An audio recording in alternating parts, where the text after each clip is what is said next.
What up, dude? And welcome to Lunchtime Detroit Lions Talk. We're brought to you by Lions Nation Unite. Today we look at the sun gone shining bright in the Motor City.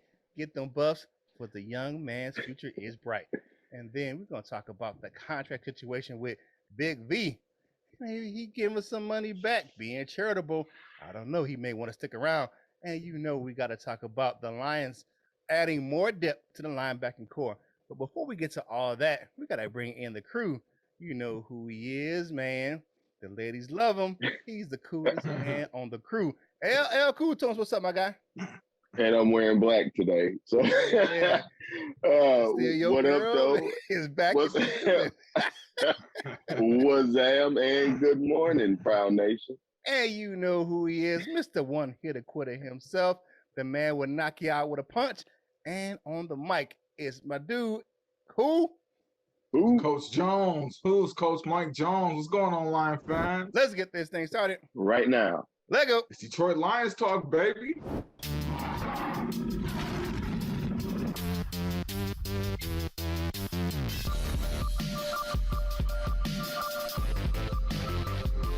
We're going to get up, and on the way up, we're going to bite a kneecap off. Yes, sir. We in the deep.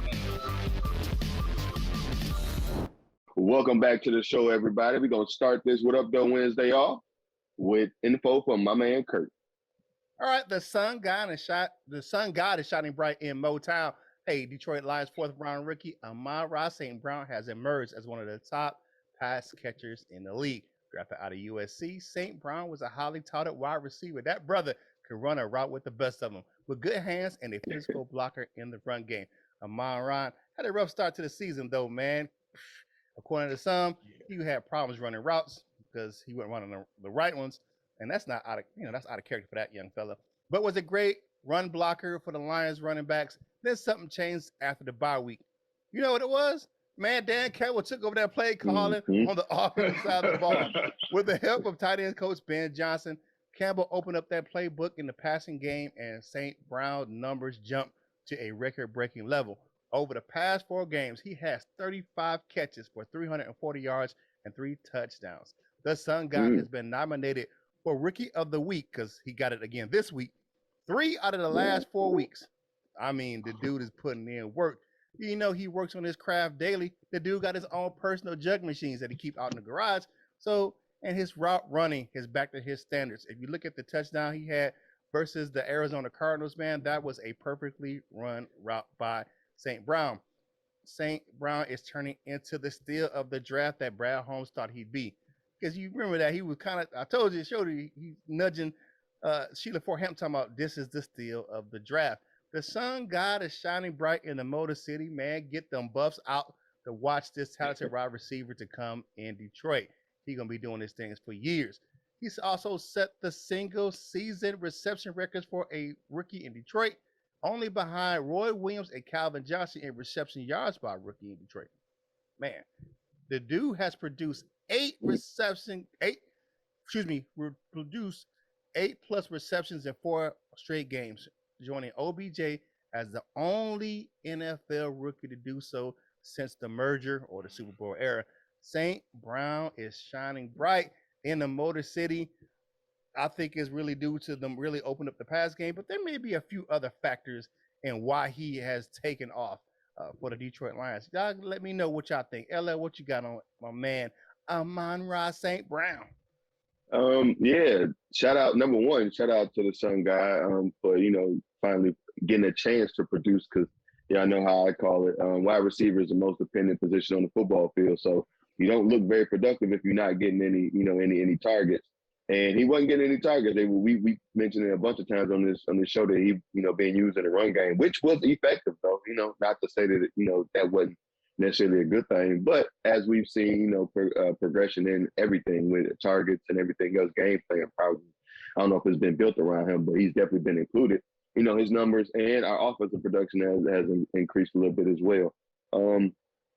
I do believe that the calls may have something to do with that boy Dan Campbell. I made a joke and said that when he said he wanted to get closer to the quarterback, he was going to get closer to Jared Goff and threaten him, and that's honestly what I think it was. I am a Anthony Lynn in Detroit apologist. I don't think he was really what the issue was. Maybe he was, maybe he wasn't. I don't know.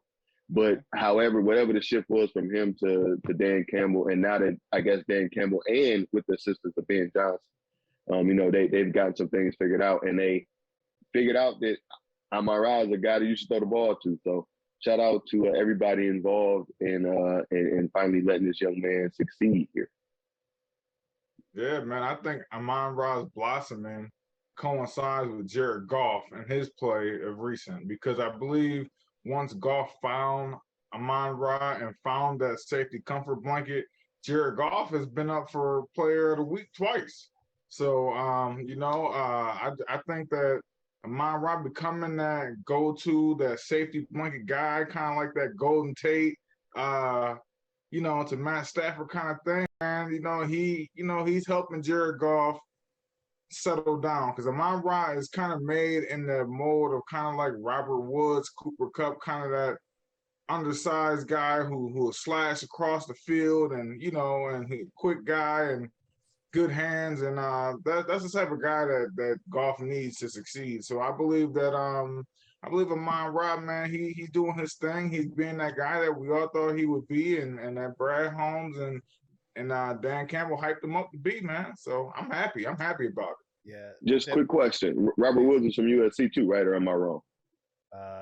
I don't know. I might be wrong. I might be super wrong, but I think he did come from USC. So that's a very good pickup, Mike. Yeah, definitely. You look at Amon-Ra St. Brown coming out of college, man, he was one of the guys that he was projected to be drafted a lot higher just because of his route running skills. The guy can catch, and he's definitely a beast in the run game. So he's really a complete wide receiver. He's 4 downs. I mean, and he can play special teams. So you're looking at a 4-down wide receiver. The guy can play all around the field. He can return punts. He can definitely catch in the slot. He can run out of the X. I mean, the dude can do it all. And if you need him to play running back, he can do that too. So Amon-Ra St. Brown is definitely holding it down. I think one of the things was opportunity for him this season.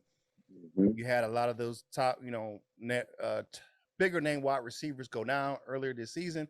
And then like you say, Coach Mike, one of those blessings in disguise, when you had TJ Hawkinson had to step back because of his injuries, that really propelled, for me, Amon-Ra St. Brown in the passing game, but because he became that safety blanket, that underneath guy. He's that short to intermediate route runner, safety blanket for both quarterbacks. Actually, he did very well with Tim Boyle on Sunday. He hit him, 9 out of 11 targets, so that's pretty good. If you look at him with Jared Goff, he's becoming that player that Cooper Kupp was for him out there in LA. I like that analogy, the comparison to Cooper Kupp. St. Brown is turning into the man in Detroit. And it's one of those things where you don't always have to be the X or the Y to be wide receiver number 1. And Cooper Kupp is proving that right now out there in LA, because he's a top wide receiver out there for the Rams, and he definitely plays slot. But I digress. The sun god is shining bright. Like I told you, boy, get your buffs ready, because we got a star in the making in the Motor City.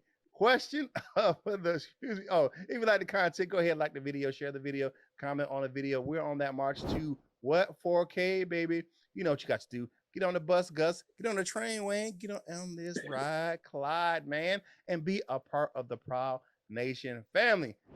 Now, here's the family discussion topic for today. How do you feel about Amon-Ra St. Brown now versus earlier in the season? So a lot of people were calling for his head, saying he was a bust, but how do you feel? The question is, again, how do you feel about Amon-Ra St. Brown now versus earlier in the season? Leave your comments down below. Go ahead, Ella. I bet them was the same people that was saying Jared Goff ain't the reason why. Ain't the fault. And just a quick tidbit, I looked at it. I don't know if that got anything to do with much, but they both are from USC. Okay. All right. Well, maybe they got a good wide receiver coach out there. Go ahead and drop the comments down below. How do you feel about Amon-Ra St. Brown now versus earlier in the season? And you know how we do it with the comments. We pick 6 of them to read on the next show. Man, it's a chill in the building. It is cooler than a polar bear taking an ice bath. You know who it is. My man, LL Cool Tones. Man, talk to me about Big V. Well, thank you for that, Kurt, on this What Up Though Wednesday. got an article from Lions Wire over there at USA Today. And the headline reads, Lions restructure right guard Big V's contract to create $1 million $1 million in cap room. I'm just going to read a little bit of this article. It says, in a move that has a lot more to do with the Lions salary cap situation for the rest of 2021, the team has created some room by restructuring a right guard, Big V. I'm not going to disrespect him and try to pronounce that first name. Detroit converted the remaining $1.33 billion of Vitai's 2021 base salary into immediate signing bonus. With the way the bonus amortizes over if I'm saying that right, over the remaining 3 seasons on Vitai's 5-year deal, the move frees up $1 million in cap room for the rest of the season. It bumps up the contractual hit on Vitai's deal to just over $302,000 for the remaining year, or for each remaining year. Sorry. Mm-hmm. It also gives the Lions less incentive to dump Vitae in the offseason. Releasing the veteran after the season now creates $3.5 million in cap room instead of $4.2. It keeps it seems quite unlikely the team has any interest in dumping Vitae, who has played well as right guard and has also served as an invaluable mentor to rookie right tackle Penei Sewell. The Lions had very little wiggle room to sign free agents and practice squads over the final 2 weeks. And that's a real issue due to ongoing COVID-19 outbreaks that have plagued the Lions just as about every other NFL team lately. So I believe, even though we got what we got from that article, I believe that says more about what's happening here in Detroit. I don't know if that's necessarily taking a pay cut. He got, a little bit more now as far to later, but he actually wants to stay around because I don't think he would allow them to do that if he wanted to leave. He could definitely leave. He could say, man, I'm playing right guard. I should be playing right tackle anywhere. I could be a starting right tackle somewhere else. F you guys, I'm going home and, and want to leave or, do whatever got to do to get cut. But since his players stepped up and, like they say, he has been, that mentorship can be very, very invaluable to a young player like Penei Sewell, and just seeing where Penei Sewell's, been at so far this year, maybe that's helped him a lot. But I just like it because, like I said, it shows what I believe is coming, a willingness to stay around and whatever it is, a draw to Dan Campbell. Earlier on in the offseason and when they made the announcement, we wonder, how did he get the staff that he got? It's something going on. It's something that's right about Dan Campbell in a way that some people want to stick around. And I can't wait to see exactly where this goes. Yeah. There we go. That Polynesian connection board. Like the dude in the comments. We go get this again today. But we do agree with that sentiment. Hey, if you like the content, man, if you want to see more from us, go over to Lions Nation Unite, man. Go over and check out that app. It's the one-stop shop or the ultimate virtual hangout for Detroit Lions fans. You got your content creators over there. You got fans doing meetups and all the other things. And you got giveaways. So much is going on over there at Lions Nation Unite. So go over there and check that thing out. Man, you know what I'm saying? Hey, now it's time for you to hear from the man. You know what I'm saying? Guard your grill. He hand out free eye jammies at every opportunity. Who? Coach Jones. And I got a very interesting one today. The Detroit Lions signed linebacker Curtis Bolton to a deal which extends to the end of the 2022 season after playing the last 2 games on the active 53-man roster. The Detroit Lions are continuously developing young talent after signing UFDA Craig Reynolds to a very similar deal. The sign of Bolton, a 6-foot, 228-pound athletic linebacker who actually fits a similar build to Jalen Reeves-Maybin. Bolton, who was first brought up to the active roster following recent injuries to Alex Anzalone, who was placed on IR, and Josh Woods, who suffered a neck injury and will more than likely miss the final 2 games. So as of right now, Derek Barnes is actually the only other off-the-ball linebacker that's under contract. The Lions do hold restrictive free agent rights to linebacker Joshua Woods and exclusive free agent rights to linebacker Anthony Pittman. But it is obvious what's going on in Detroit, and that is a youth movement. This is a very, very smart orchestrated move by Brad Holmes, who currently has the aid of John Dorsey, Ray Agnew, and Chris Spielman. They are collectively evaluating their talent in Detroit. The Lions are using this season